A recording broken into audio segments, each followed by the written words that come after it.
Hello everyone, welcome to the Sri Lankan Morning Show.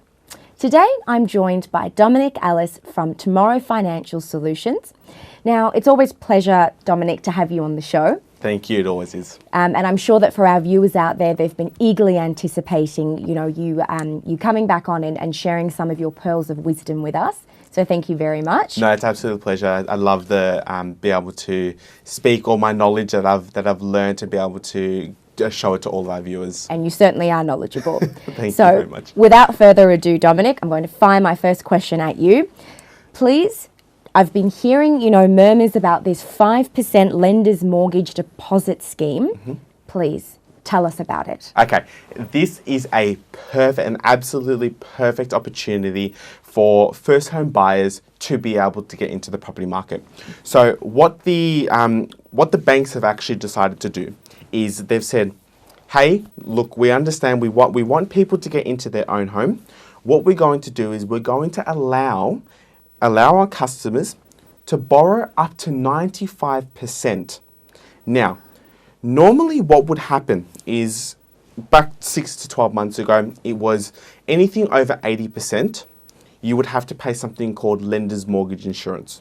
Okay? This lender's mortgage insurance could be $15,000, $20,000.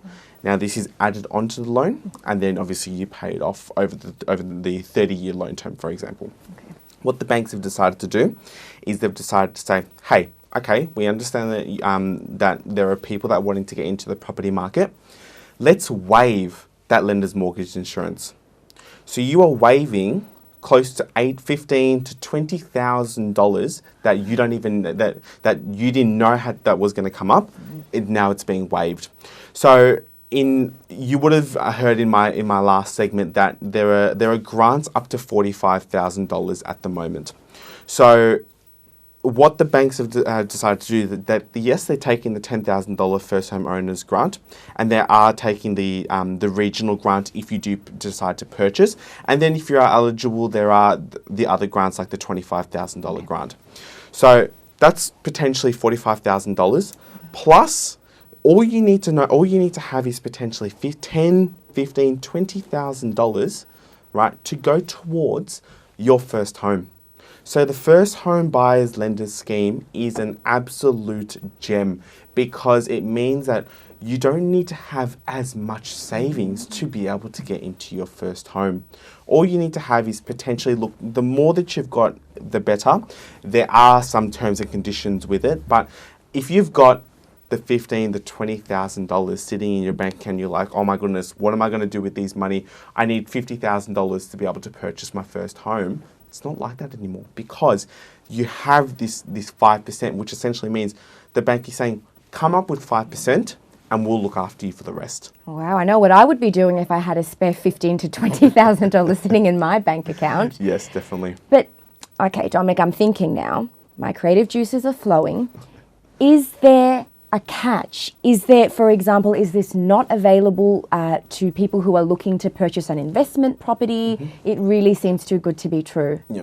Now, this particular scheme is only for first home buyers. Okay, so it can't be for anybody that does have a property at the moment and they're looking to use it as an investment property. It is only for first home buyers. Now, it ties into the $10,000 first home owners grant, and it also ties into the stamp duty concession. So when you are purchasing your first home, as long as you meet the certain criteria, you are then exempt from the stamp duty concessions as well. So the stamp duty that can be up to, if you're buying a home and you're looking at a $500,000 home, that can be up to a minimum of $15,000 to $20,000.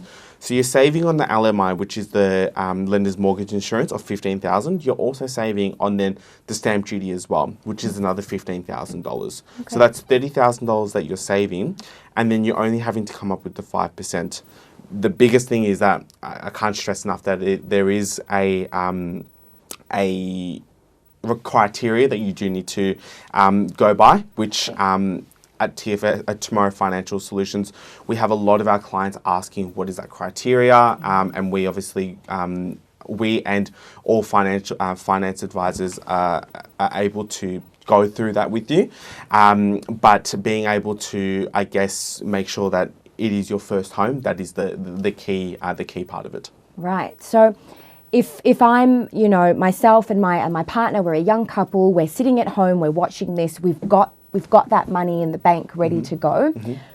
What exactly is that process? How do we take advantage of this and go from, sitting at home watching this segment to actually being a first home owner who's taken advantage of this?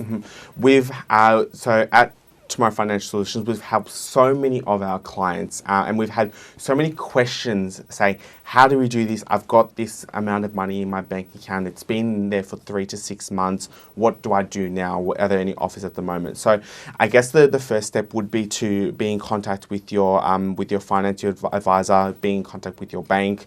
Again, myself, being a first home buyer specialist, I'm always there for my customers. I'm always there to be able to assist and be a helping hand. I still remember my first time of buying my first block of land. I was like, oh my goodness, what did I just do? I was lucky enough to be able to have people support me in that way. And I think that's really important because there's so many questions and there's so many things that sometimes people don't know what LMI means. Sometimes people don't know if you're the criteria to be able to be eligible to receive the $10,000 grant. So being able to sit there and say, hey, this is how it works, this is how it's structured, definitely goes.